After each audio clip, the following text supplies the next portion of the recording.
আবার এমন একটা কথা উনি বলছেন যে 17 বছরে বিরোধী দলের মেনশন করে বলেন যে তাদেরকে খুঁজে পাওয়া যায়নি, তারা গুপ্ত ছিলেন। বিদ্যুৎ জ্বালানি ভয়াবহ সংকট নিয়ে ওনারা বক্তৃতা করেন, কোনো সমাধান পেশ করেন না, প্রস্তাব দেন না। আবার এমনও বলেছেন যে এসব না বলে আসেন আমরা কাজ করি, জামার হাতা গুটায় গেটস পরে আমরা নেমে যাই। শুনেছেন তো সব আপনারা। তো এখন এই বিতর্ক যদি একটা দেশের সরকার প্রধান তোলেন, তো সেই দেশের বিরোধী দল হিসেবে তো আমাদেরও তো কিছু দায়িত্ব আছে। মানুষ চুলায় গ্যাস চায়, কারখানায় উৎপাদন চায়, নিরবচ্ছিন্ন বিদ্যুৎ চায়। এই দাবির জবাব রাজনৈতিক ব্যঙ্গ দিয়ে নয়, কার্যকর সমাধান দিয়েই জবাব দেওয়া উচিত।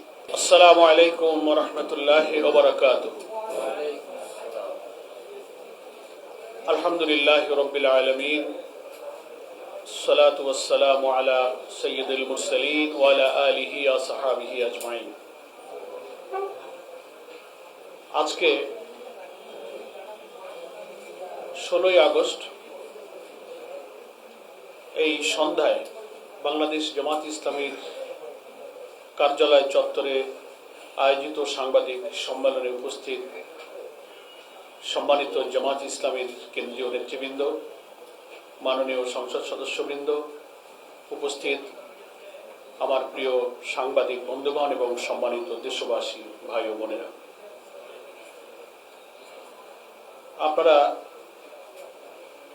জানতে পেরেছেন যে দেশে বিরাজমান বিদ্যুৎ জ্বালানি এবং গ্যাস নিয়ে যে ভয়াবহ সংকট এবং বিতর্ক চলছে, সে প্রেক্ষিতে জামাত ইসলামীকে আবারও জাতির সামনে তার বক্তব্য পেশ করতে হচ্ছে। গণমাধ্যম কর্মী হিসেবে আপনারা নিজেরাই সাক্ষী আছেন। অতি সম্প্রতি মাননীয় প্রধানমন্ত্রী দেশের এই কঠিন জনদুর্ভোগকে আড়াল করার জন্য সরকারের এই 6 মাসে তাদের কর্তব্য পালনের যে সমস্ত সুযোগ ছিল, তার সত্ত্বেও যেখানে যেখানে ব্যর্থতা, সেটা ঢাকবার জন্য আর কোনো উপায় না পেয়ে বিরোধী দলের উপরে সবকিছু চাপিয়ে দিতে গিয়ে কিছু অহেতুক বিতর্কের অবতারণা করেছে। বলছেন বছরের পর বছর ধরে যে সব রাজনৈতিক বিতর্ক মানুষ পছন্দ করে না, মীমাংসিত। অতীতের সবসময় ব্যর্থ শাসকেরা যখন জনদুর্ভোগের কোনো ইস্যুর কোনো জবাব দিতে পারে না, তখন এই সব বিতর্ক সামনে এনে আসল ইস্যুটাকে আড়াল করতে চায়। আমরা সেই প্রবণতা এই সরকারের এবং সরকারের প্রধানের লক্ষ্য করছি। আবার এমন একটা কথা উনি বলছেন যে 17 বছরে বিরোধী দলের মেনশন করে বলেন যে তাদেরকে খুঁজে পাওয়া যায়নি, তারা গুপ্ত ছিলেন। বিদ্যুৎ জ্বালানি ভয়াবহ সংকট নিয়ে ওনারা বক্তৃতা করেন, কোনো সমাধান পেশ করেন না, প্রস্তাব দেন না। আবার এমনও বলেছেন যে এসব না বলে আসেন আমরা কাজ করি, জামার হাতা গুটায় গেটস পরে আমরা নেমে যাই। শুনেছেন তো সব আপনারা। তো এখন এই বিতর্ক যদি একটা দেশের সরকার প্রধান তোলেন, তো সেই দেশের বিরোধী দল হিসেবে তো আমাদেরও তো কিছু দায়িত্ব আছে। আমাদের মাননীয় বিরোধী দলীয় নেতা, যিনি বাংলাদেশ জামাত ইসলামের সম্মানিত আমির, তিনি জাতীয় সংসদে পরিষ্কার করে জাতির সামনে বলেছেন, দেশ এবং দুনিয়ার মানুষ জানে। পার্লামেন্টের শুরু থেকে তিনি দুইটা কথা বলেছেন যে আমরা দায়িত্বশীল এবং গঠনমূলক বিরোধী দলের ভূমিকা আমরা পার্লামেন্টে পালন করব, সকল ভালো কাজে সরকারকে সহযোগিতা করব, সকল জনস্বার্থ বিরোধী মন্দ কাজে আমরা সরকারের বিরোধিতা করব। এই পলিসির উপরে কিন্তু বাংলাদেশে জামাত ইসলামী ইভেন 11 দলীয় ঐক্যের যে মাননীয় সংসদ সদস্যরা বিরোধী দলের চেয়ারে বসে ভূমিকা পালন করছেন, আমরা এখনো এই পলিসির উপরেই বিরোধী দলের নেতৃবৃন্দের ভূমিকা পালন করতে দেখছি। সেটাই আজকের বক্তব্য লিখিত আকারে সুনির্দিষ্টভাবে আরো কিছু প্রস্তাব এবং ছোট্ট কিছু হিস্ট্রি আপনাদের সামনে আমরা আজকে তুলে ধরব। আমরা মনে করি এই সব বিতর্কে মাননীয় প্রধানমন্ত্রীর মতো জায়গায় অবস্থান করে এটা বলা ঠিক না। আমাদের মাননীয় বিরোধী দলীয় নেতা জামাত ইসলামের আমির প্রধানমন্ত্রী হয়তো বলছেন উনি শার্টের হাতা গুছায় কেটস পরে নামেন। আমাদের আমিরের জামাত তো আর শার্ট পরেন না, উনি পাঞ্জাবি পরেন। তো পাঞ্জাবির হাতা গোটায় উনিও কিন্তু মাঠে নেমেছেন। দেশপ্রেম জাতি গঠনের জন্য উনিও মাঠে নামছেন, কাজ শুরু করেছেন। সুনির্দিষ্ট প্রস্তাব পার্লামেন্টারি কমিটি, জাতীয় সংসদের ফ্লোরে, বাইরে আমাদের গঠনমূলক প্রস্তাব এবং ভূমিকার কথা উনি বলছেন। আর 17 বছর যাদেরকে আপনি খুঁজে পাননি, কি করে খুঁজে পাবেন? আপনার অনেক নেতা মন্ত্রীরা খুঁজে পায় না, কারণ আন্দোলনের দৃশ্য ওনারা তো টেলিভিশনে বসে দেখেছেন, ফিল্ডে ছিলেন না। যিনি বলেন আর যারা বলেন তারা তো মাঠ থেকে দেখেননি, তারা বসে বসে ঘরে ভিডিও আর টিভি অনলাইন দেখেছেন। আর 17টা বছর আমাদের আমিরের জামাত সহ জামাতের শত শত নেতা কর্মী যে জেল খাটলেন, প্রত্যেকটি কর্মসূচির সামনে গুলির মুখে বুক পেতে রাজপথে আহত হলেন। ইভেন অত্যাচারী শাসকের বিরুদ্ধে জোটবদ্ধ আন্দোলনে যখন বিএনপি জামাত যুগপথ, কখনো জোটে আমরা একসাথে কর্মসূচি দিয়েছি ফ্যাসিবাদের বিরুদ্ধে, একই জায়গায় একই ভেন্যুতে ঘোষিত কর্মসূচিতে শরিক দল হিসেবে তারা আসেনি, জামাত শিবিরের লোকেরা গিয়ে সেখানে জীবন দিয়েছে। এত লোককে ফাঁসিতে ঝুলিয়ে হত্যা করা হলো, কারাগারে নিহত হলো, জেলখানায় হাজার হাজার লোক মিটিং মিছিল, জুলাইয়ের গণ অভ্যুত্থানে প্রকাশ্যে আমাদের এত ভূমিকা জাতি দেশ বিদেশ মিডিয়া দেখলেন, ওনারা দেখতে পেলেন না। প্রধানমন্ত্রীর মুখ থেকে নতুন করে একটা গুপ্ত শব্দ লন্ডন থেকে এসে এখানে আবার হাজির হইল। এটা কি বলবো আমরা, একটা খুব দুর্ভাগ্য বলা ছাড়া। That is very unfortunate to our nation. এই জন্য আমরা মনে করি যে জাতির জনদুর্ভোগের দিকে এখন সরকার এবং সরকার প্রধান নজর দেওয়া উচিত। এইসব পলিটিক্যাল বিতর্ক জনগণ এখন আর পছন্দ করে না, এগুলো খুব পুরনো কথা। এখন আধুনিক জীবন জিজ্ঞাসা, আমাদের চ্যালেঞ্জগুলোকে অ্যাড্রেস করার জন্য আমরাও প্রস্তুত। কিভাবে আমরা এই 6 মাসে সরকারকে সহযোগিতা করেছি অন্তত বিদ্যুৎ জ্বালানি গ্যাস সংকটে, আজকের এই লিখিত বক্তব্যে আমরা জামাত ইসলামীর পক্ষ থেকে জাতির কাছে আমাদের সেই বক্তব্য এবং কিছু প্রশ্ন আমরা আজকে উত্থাপন করতে চাই। আমাদের সম্মানিত নেতৃবৃন্দ উপস্থিত আছেন। সংসদে জ্বালানি বিদ্যুৎ বিষয়ক যে বিশেষ কমিটি হয়েছিল, যেখানে তারা 3 জন সদস্য জামাত ইসলামীর পক্ষ থেকে বিরোধী দলের ছিলেন, তার 2 জন এখানে উপস্থিত আছেন। আপনারা বক্তব্যের পরে যদি প্রয়োজনীয় কিছু জানবার থাকে, আমাদের নেতৃবৃন্দ সে ব্যাপারে আপনাদেরকে ইনশাআল্লাহ সাহায্য করবেন। আমি বক্তব্যটা আপনাদেরকে পড়ে শোনাচ্ছি, এর কপি আপনাদের গ্রুপে আমরা দিয়ে দিব, আপনারা কপি ইনশাআল্লাহ পেয়ে যাবেন। বিসমিল্লাহির রহমানির রহিম। সম্মানিত সাংবাদিক বন্ধুগণ, আজ আপনাদের সামনে বিদ্যুৎ জ্বালানি ও গ্যাস সংকট নিয়ে কথা বলতে এসেছি। গত 15ই আগস্ট মাননীয় প্রধানমন্ত্রী দেশের চলমান বিদ্যুৎ জ্বালানি সংকট প্রসঙ্গে বিরোধী দলগুলোর কাছে একটি কার্যকর পরিকল্পনা চেয়েছেন। আমরা তার এই আহ্বানকে ইতিবাচকভাবেই দেখতে চাই। তবে শুরুতেই একটি গুরুত্বপূর্ণ তথ্য স্মরণ করিয়ে দিতে চাই যে আমাদের পরিকল্পনা নতুন নয়, সেটা গত 3 মাস ধরে সরকারের টেবিলে আছে। এদিকে বিদ্যুতের ভুতুড়ে বিলের কারণে বিদ্যুৎ গ্রাহকদের ভোগান্তি এখনো চলছে, যা সরকারের নিরসনের প্রতিশ্রুতি দেওয়ার পরও কোনো সুফল আনতে পারেনি। ঠিক 21শে মে 2026 তারিখে জাতীয় সংসদের জ্বালানি সংকট সংক্রান্ত বিশেষ কমিটিতে বিরোধী দলের সদস্যরা লিখিতভাবে 10 দফা সুপারিশ জমা দিয়েছিলেন। ওই কমিটিতে বিরোধী দলের 5 জন সদস্য ছিলেন, যাদের মধ্যে জামাত ইসলামের 3 জন সদস্য ছিলেন। তারা 2টি বৈঠকে অংশ নিয়েছিলেন, প্রশ্ন তুলেছিলেন এবং সংকট মোকাবেলায় সুনির্দিষ্ট প্রস্তাব দিয়েছিলেন। পরবর্তীতে 7ই জুন মাননীয় জ্বালানি মন্ত্রী নিজেই সেই প্রতিবেদন জাতীয় সংসদে উপস্থাপন করেছিলেন। দেশ রূপান্তর, প্রথম আলো, বাংলা ট্রিবিউন সহ অনেক জাতীয় গণমাধ্যমে বিরোধী দলের সেই 10 দফা সুপারিশ প্রকাশিত হয়েছিল। সেই প্রস্তাবগুলো ছিল একেবারেই বাস্তব ভিত্তিক। দেশীয় গ্যাস উৎপাদন বাড়াতে বিদ্যমান কূপে ওয়ার্ক ওভার, ভোলা, জামালপুর ও জকিগঞ্জের গ্যাসকে জাতীয় ব্যবস্থার সঙ্গে যুক্ত করার উদ্যোগ, স্থলভাগ ও সমুদ্রভাগে অনুসন্ধান জোরদার, স্থাপিত এসপিএম দ্রুত চালু করা, ডিপো থেকে গ্রাহক পর্যন্ত ডিজিটাল মনিটরিং কার্যকর, নেট মিটারিংয়ের মাধ্যমে রুফটপ সোলার সম্প্রসারণ এবং ভবিষ্যৎ বিদ্যুৎ ও জ্বালানি চাহিদা নিরূপণে রাজনৈতিক প্রভাবমুক্ত স্বাধীন বিশেষজ্ঞদের সম্পৃক্ত করা।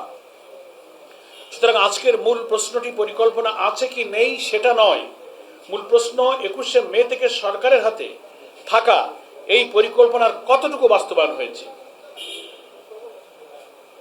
কোন সুপারিশে কাজ শুরু হয়েছে এবং কোনগুলো এখনো কাগজেই পড়ে আছে। আজ আমাদের সেই প্রশ্নগুলোর উত্তর চাই এবং একই সঙ্গে দেখাতে চাই দেশের এই সংকট মোকাবেলায় বিরোধী দল শুধু সমালোচনা করেনি, বরং সময় মতো দায়িত্বশীল ও বাস্তবসম্মত বিকল্প প্রস্তাবও দিয়েছে।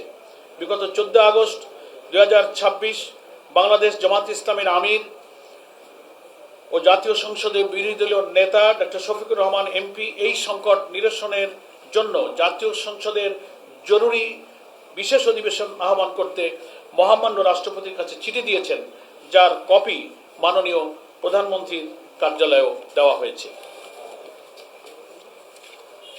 3 মাস আগে যে পরিকল্পনা দেওয়া হয়েছিল তার অগ্রগতি কতটুকু হয়েছে প্রধানমন্ত্রী পক্ষ থেকে পরিষ্কার করতে হবে। এই সংকট সমাধানের লক্ষ্যে বিরোধী দলীয় নেতার পক্ষ থেকে যে জরুরি অধিবেশন আহ্বানের দাবি জানানো হলো তারও এখনো কোনো আশানুরূপ সাড়া পাওয়া যায়নি। আমাদের প্রথম কথা, আমাদের পরিকল্পনা নতুন নয়। প্রায় 3 মাস ধরে সরকারের কাছেই আছে। মাননীয় প্রধানমন্ত্রী বিরোধী দলকে পরিকল্পনা নিয়ে জনগণের সামনে আসতে বলেছিলেন। আমরা বিনয়ের সঙ্গে স্মরণ করে দিতে চাই, জ্বালানি সংকট মোকাবেলায় জাতীয় সংসদে গঠিত বিশেষ কমিটিতে বিরোধী দলের সদস্যরা 21শে মে 2026 তারিখেই লিখিতভাবে 10 দফা সুপারিশ জমা দিয়েছিলেন। সরকারি ও বিরোধী দলের 5 জন করে সদস্য নিয়ে ওই বিশেষ কমিটি গঠন করা হয়েছিল। 7 জুন সেই প্রতিবেদন জাতীয় সংসদে উপস্থাপিত হয়েছিল। কমিটির নিজস্ব 12 দফার পাশাপাশি বিরোধী দলের 10 দফা সুপারিশও প্রতিবেদনের সঙ্গে অন্তর্ভুক্ত ছিল। অর্থাৎ আমাদের পরিকল্পনা কোনো গোপন দলিল নয়, এটা সংসদের নথিতে লিপিবদ্ধ আছে, সংরক্ষিত আছে, সংবাদ মাধ্যমেও তা প্রকাশিত হয়েছে। ইতিপূর্বে গত 8 আগস্ট জামাত ইসলামের পক্ষ থেকে সংবাদ সম্মেলনের মাধ্যমে বিদ্যমান সংকট নিরসনে সুনির্দিষ্ট প্রস্তাব সম্বলিত বক্তব্য আমরা পেশ করেছিলাম। সেই 10 দফায় আমরা কি বলেছিলাম? আমরা বলেছিলাম দেশীয় গ্যাস উৎপাদন বাড়াতে হবে, দ্রুত ফলদায়ক কূপগুলোতে ওয়ার্ক ওভার করতে হবে, ভোলা, জামালপুর, জকিগঞ্জের গ্যাস অবকাঠামো উন্নত করতে হবে, স্থল ও সমুদ্রভাগে নতুন অনুসন্ধান বাড়াতে হবে, বাপেক্সের সক্ষমতা শক্তিশালী করতে হবে। আমরা সিঙ্গেল পয়েন্ট মোরিং দ্রুত কার্যকর করার কথা বলছি, জ্বালানি সরবরাহ ব্যবস্থায় ডিজিটাল পর্যবেক্ষণের কথা বলছি, সৌর বিদ্যুৎ বাড়ানোর কথা বলেছি, ভবিষ্যতের বিদ্যুৎ ও জ্বালানি চাহিদা নির্ধারণে রাজনৈতিক প্রভাবমুক্ত স্বাধীন বিশেষজ্ঞদের দিয়ে সমীক্ষার প্রস্তাব আমরা দিয়েছি। তাই আজ আমাদের প্রশ্ন খুবই সহজ। পরিকল্পনা যখন 21শে মে থেকে সরকারের কাছে আছে, তাহলে গত প্রায় 3 মাসে সেই পরিকল্পনার কোনটি বাস্তবায়িত হয়েছে, কোনটির কাজ শুরু হয়েছে, কোনটি গ্রহণ করা হয়নি, আর গ্রহণ করা না হলে কেন হয়নি? আমরা নতুন কোনো কাগজ জমা দেওয়ার প্রতিযোগিতা চাই না, আমরা ইতিমধ্যে জমা দেওয়া পরিকল্পনার বাস্তবায়ন দেখতে চাই। দ্বিতীয় কথা, সাংবাদিক বন্ধুগণ, হারিকেনের সামনে ফ্যান চলার ছবি দিয়ে দেশের জ্বালানি সংকটের বাস্তবতাকে খণ্ডন করা যায় না। মাননীয় প্রধানমন্ত্রী একটি প্রতিবেদনের ছবি দিয়ে কথা বলেছেন, সামনে হারিকেন, পেছনে ফ্যান। এটিকে তিনি হটকারিতার উদাহরণ হিসেবে উল্লেখ করেছেন। আমরা মনে করি একটি নির্দিষ্ট মুহূর্তে একটি জায়গায় ফ্যান চলছিল কি চলছিল না, এটি দেশের গ্যাস ও বিদ্যুৎ পরিস্থিতি মূল্যায়নের কোনো মানদণ্ড হতে পারে না। হারিকেন একটি রাজনৈতিক প্রতিবাদের প্রতীক হতে পারে, তার জবাব হওয়া উচিত তথ্য দিয়ে। দেশের গ্যাসের চাহিদা ও সরবরাহের মধ্যে বড় ব্যবধান আছে। জুলাইয়ে একটি এফএসআরইউ বন্ধ হওয়ার পর দৈনিক 450 মিলিয়ন ঘনফুট গ্যাস সরবরাহ কমে যাওয়ার তথ্য প্রকাশিত হয়েছে। আমাদের আগের নথিতে গ্যাসের চাহিদা প্রায় 3800 থেকে 4000 মিলিয়ন ঘনফুট এবং সরবরাহ প্রায় 2600 থেকে 2700 মিলিয়ন ঘনফুটের মধ্যে থাকার তথ্য উল্লেখ করা হয়েছে। অতএব একজন মানুষ যখন গ্যাস চান, তিনি অরাজকতা চান না। একজন শ্রমিক যখন কারখানা চালু রাখার দাবি করেন, তিনি ষড়যন্ত্র করেন না। একজন উদ্যোক্তা যখন নিরবচ্ছিন্ন জ্বালানি চান, তিনি সরকারের শত্রু নন। মানুষ চুলায় গ্যাস চায়, কারখানায় উৎপাদন চায়, নিরবচ্ছিন্ন বিদ্যুৎ চায়। এই দাবির জবাব রাজনৈতিক ব্যঙ্গ দিয়ে নয়, কার্যকর সমাধান দিয়েই জবাব দেওয়া উচিত। তৃতীয় কথা, এফএসআরইউ প্রয়োজন হতে পারে, কিন্তু শুধু একটি নতুন এফএসআরইউ দিয়ে গ্যাস সংকটের সমাধান হবে না। নতুন এফএসআরইউ নির্মাণের বিরোধিতা করছি না। দেশের জ্বালানি নিরাপত্তার জন্য প্রয়োজন হলে আমদানিকৃত এলএনজি গ্রহণের সক্ষমতা বাড়াতে হবে, কিন্তু একটি মৌলিক সত্য জনগণকে বলতে হবে, এফএসআরইউ নিজে গ্যাস উৎপাদন করে না। এফএসআরইউ চালাতে এলএনজি আমদানি করতে হবে। সেই এলএনজি কিনতে বৈদেশিক মুদ্রার প্রয়োজন। এলএনজি পুনরায় গ্যাসে রূপান্তর করার পর সেটি জাতীয় গ্রিডে পাঠাতে পর্যাপ্ত পাইপলাইন প্রয়োজন। আরেকটি বড় প্রশ্ন হচ্ছে অর্থের। 2025-26 অর্থ বছরে এলএনজি আমদানিতে প্রায় 59,000 কোটি টাকা ব্যয় এবং প্রায় 14,600 কোটি টাকার সরকারি ভর্তুকির তথ্য প্রকাশিত হয়েছে। সুতরাং তৃতীয় এফএসআরইউ নির্মাণ করুন, প্রয়োজন হলে আমরা সমর্থন করব। কিন্তু একই সঙ্গে বলতে হবে এলএনজি কোথা থেকে আসবে, কত দামে আসবে, দীর্ঘমেয়াদী সরবরাহ চুক্তি কি হবে, পাইপলাইন কখন হবে, দেশীয় গ্যাস উৎপাদন কত বাড়বে। এই প্রশ্নগুলোর উত্তর ছাড়া শুধু একটি নতুন ভাসমান টার্মিনালকে পুরো সংকটের সমাধান হিসেবে দেখা বাস্তবসম্মত হবে না। সাংবাদিক বন্ধুগণ, আমাদের চতুর্থ কথা হচ্ছে আমরা বলছি 90 দিনে কি করা সম্ভব। আমরা জনগণকে অবাস্তব প্রতিশ্রুতি দিতে চাই না। 3 মাসে সমুদ্রের নতুন গ্যাস অনুসন্ধানের ফল পাওয়া সম্ভব নয়। 3 মাসে একটা বড় নতুন পাইপলাইন নির্মাণ সম্ভব নয়। 3 মাসে ইস্টার্ন রিফাইনারি 2 সম্পূর্ণ বাস্তবায়নও সম্ভব নয়। যে এসবের প্রতিশ্রুতি দিক না কেন, সেটা বাস্তবতার সঙ্গে সামঞ্জস্যপূর্ণ হবে না। আমাদের নিজস্ব পরিকল্পনাতেও এই সীমাবদ্ধতা স্পষ্টভাবে স্বীকার করা হয়েছে। কিন্তু 90 দিনে অন্তত 6টি দৃশ্যমান কাজ করা সম্ভব। 1. দ্রুত ফলদায়ক গ্যাস কূপে ওয়ার্কওভার। প্রথম 15 দিনের মধ্যে পেট্রোবাংলা ও বাপেক্স দ্রুত ফলদায়ক ওয়ার্কওভারযোগ্য কূপের অগ্রাধিকার তালিকা প্রকাশ করুক। 30 দিনের মধ্যে প্রয়োজনীয় অনুমোদন শেষ করা হোক। 90 দিনের মধ্যে প্রথম কয়েকটি কূপের কাজ সম্পন্ন না হলেও শুরু করে অন্তত জনগণকে জানানো হোক যে কত মিলিয়ন ঘনফুট নতুন গ্যাস জাতীয় গ্রিডে যুক্ত হওয়ার সম্ভাবনা দেখা দিল। 2. বন্ধ ও কম উৎপাদনশীল কূপের হিসাব প্রকাশ। দেশে কতটি কূপ কারিগরি সমস্যায় বন্ধ আছে, কোনটি সংস্কার করলে আবার উৎপাদনে আনা যাবে, 30 দিনের মধ্যে তার পূর্ণ তালিকা প্রকাশ করা হোক। এগুলো জনগণের সম্পদ, জনগণের সেই হিসাব জানার অধিকার আছে। 3. ভোলার গ্যাস ব্যবহারে অন্তর্বর্তী ব্যবস্থা বাড়ানো। ভোলায় গ্যাস রয়েছে, কিন্তু মূল ভূখণ্ডে আনার প্রয়োজনীয় স্থায়ী পাইপলাইন নেই। পাইপলাইন 3 মাসে হবে না, কিন্তু সিএনজি বা এলএনজি আকারে পরিবহনের বিদ্যমান ব্যবস্থা আরও কার্যকর ও বিস্তৃত করা যায়। এটি স্থায়ী সমাধান নয়, কিন্তু সংকটের সময় একটি অন্তর্বর্তীকালীন সেতু হতে পারে। 4. সিস্টেম লস ও অবৈধ গ্যাস সংযোগের বিরুদ্ধে দৃশ্যমান ব্যবস্থা। প্রতিটি বিতরণ কোম্পানির জন্য 90 দিনের লক্ষ্য নির্ধারণ করা হোক। প্রতিটি সপ্তাহে কতটি অবৈধ সংযোগ বিচ্ছিন্ন করা হলো, কত গ্যাস সাশ্রয় হলো, সেই তথ্য প্রকাশ করা হোক। 5. গ্যাস বন্টনের প্রকাশ্য সময়সূচি। ঘাটতি যদি থাকে সেটি লুকিয়ে রাখার প্রয়োজন নেই। কোন সময় কোন খাতে গ্যাস পাবে, শিল্প, বিদ্যুৎ, সার ও আবাসিক খাতের জন্য যতটা সম্ভব পূর্ব ঘোষিত সময়সূচি প্রকাশ করা হোক। একজন গৃহিণী যেন জানতে পারে যে কখন তার চুলা জ্বলবে, একজন শিল্পোদ্যোক্তা যেন জানতে পারে কখন তার উৎপাদনের পরিকল্পনা করবেন। 6. এসপিএম ও ডিজিটাল পর্যবেক্ষণ দ্রুত কার্যকর করা। যে অবকাঠামো ইতিমধ্যে তৈরি হয়েছে সেগুলো ফেলে রেখে নতুন প্রকল্পের ঘোষণা দিয়ে লাভ নেই। সিঙ্গেল পয়েন্ট বোরিং দ্রুত কার্যকর করতে হবে এবং ডিপো থেকে গ্রাহক পর্যন্ত পর্যায়ে জ্বালানি সরবরাহের ডিজিটাল পর্যবেক্ষণ নিশ্চিত করতে হবে। একই সঙ্গে প্রশাসনিক জট ভাঙতে হবে। আমাদের অভিজ্ঞতা হচ্ছে বাংলাদেশে শুধু পরিকল্পনার অভাব নেই, বাস্তবায়নের গতিরও সমস্যা আছে। একটি কূপে কাজ করার সিদ্ধান্ত থেকে বাস্তবে কাজ শুরু করতে নানা স্তরের অনুমোদন, সংশোধন, দরপত্র, প্রশাসনিক প্রক্রিয়া অতিক্রম করতে হবে। তাই আমরা 4টি প্রশাসনিক সংস্কারের প্রস্তাব করছি। 1. দেশের এই ক্রান্তিকালে সকল স্টেক হোল্ডারদের নিয়ে ন্যাশনাল ইমার্জেন্সি এনার্জি সেল গঠন করা হোক। নির্দিষ্ট আর্থিক সীমার মধ্যে জরুরি ওয়ার্কওভার ও সংস্কার কাজের অনুমোদন সক্ষমতা পেট্রোবাংলা ও বাপেক্সের পরিচালনা পর্ষদে দেওয়ার বিষয়ে বিবেচনা করা হোক। 2. রূপপুর বেজ লোড প্লান্ট উৎপাদনে আসল কখন আসবে এবং এর ট্যারিফ কি হবে সেটা দেশের জনগণ জানতে চায়। 3. জরুরি দরপত্র মূল্যায়নের জন্য স্থায়ী মূল্যায়ন ব্যবস্থা তৈরি করা হোক। 4. অগ্রাধিকার প্রকল্পগুলোর জন্য একক তদারকি ব্যবস্থা করা হোক এবং কোন ফাইল কোথায় কতদিনে আটকে আছে সেই তথ্য নিয়মিত প্রকাশ করা হোক।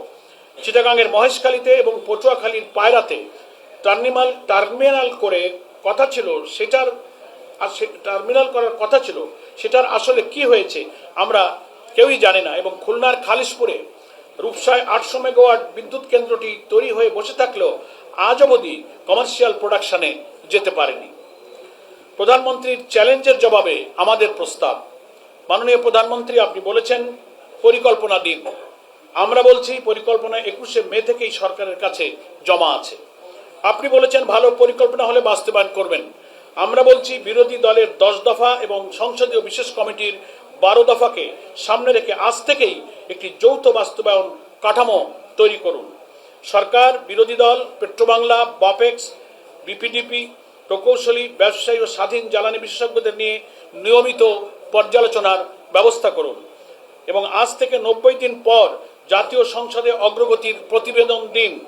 কোন সুপারিশ বাস্তবায়িত হয়েছে, কোনটি হয়নি, কত গ্যাস বেড়েছে, কত সিস্টেম লস কমেছে, কত অবৈধ সংযোগ বিচ্ছিন্ন করা হয়েছে, জনগণ সেই হিসাব দেখুক। আমাদের প্রস্তুত করা খসড়ায়ও 90 দিন পর অগ্রগতির প্রতিবেদন সংসদে উপস্থাপন এবং বিরোধী দলের সদস্য সহ বিশেষ কমিটির মাধ্যমে নিয়মিত পর্যালোচনার প্রস্তাব রয়েছে। শেষ কথা, সম্মানিত সাংবাদিক বন্ধুগণ, আমরা এই সরকারকে ব্যর্থ দেখতে চাই না। কারণ জ্বালানি সংকটে সরকার ব্যর্থ হলে শুধু সরকার ক্ষতিগ্রস্ত হয় না, দেশ ক্ষতিগ্রস্ত হয়। ক্ষতিগ্রস্ত হন সেই মা যিনি সকালে চুলা জ্বালাতে পারেন না। ক্ষতিগ্রস্ত হন সেই শ্রমিক যার কারখানায় উৎপাদন বন্ধ হয়ে যায়। ক্ষতিগ্রস্ত হন সেই উদ্যোক্তা যিনি সময় মতো পণ্য তৈরি বা রপ্তানি করতে পারেন না। ক্ষতিগ্রস্ত হয় দেশের অর্থনীতি। তাই রাজনৈতিক মতপার্থক্য থাকুক, সমালোচনা থাকুক, কিন্তু জ্বালানি নিরাপত্তার প্রশ্নে আমাদের প্রতিযোগিতা হোক। কে বেশি কার্যকর সমাধান দিতে পারে, কে বেশি স্বচ্ছ থাকতে পারে, কে জনগণের কাছে বেশি জবাবদিহি করতে পারে। এবং এর সাথে জড়িত হাসপাতালের রোগীদের সেবা কার্যক্রম, তারাও সেটা পায় না। চিকিৎসা সেবা দারুণভাবে বিঘ্নিত হয়। মাননীয় প্রধানমন্ত্রীকে আমরা বলতে চাই, আমাদের পরিকল্পনা আপনার সরকারের কাছেই আছে। আজ আবারও আমরা সেটি সামনে রাখলাম। এখন প্রশ্ন একটাই, বাস্তবায়ন শুরু হবে কবে? নাকি আবার নতুন পরিকল্পনা ও নতুন কমিটির অপেক্ষায় থাকতে হবে? আমরা 90 দিন পর আবার হিসাব চাইব, সরকারকে বিব্রত করার জন্য নয়, দেশের মানুষের পক্ষে। আর দেশের স্বার্থে সরকার যদি কোনো কার্যকর, স্বচ্ছ ও বৈজ্ঞানিক উদ্যোগ নেয়, দায়িত্বশীল বিরোধী দল হিসেবে আমরা সরকারের সেই উদ্যোগে সহযোগিতা করব। আপনাদের সকলকে ধন্যবাদ। বাংলাদেশ জিন্দাবাদ, বাংলাদেশ জামাত ইসলামী জিন্দাবাদ। আসসালামু আলাইকুম ওয়া রাহমাতুল্লাহি ওয়া বারাকাতুহু।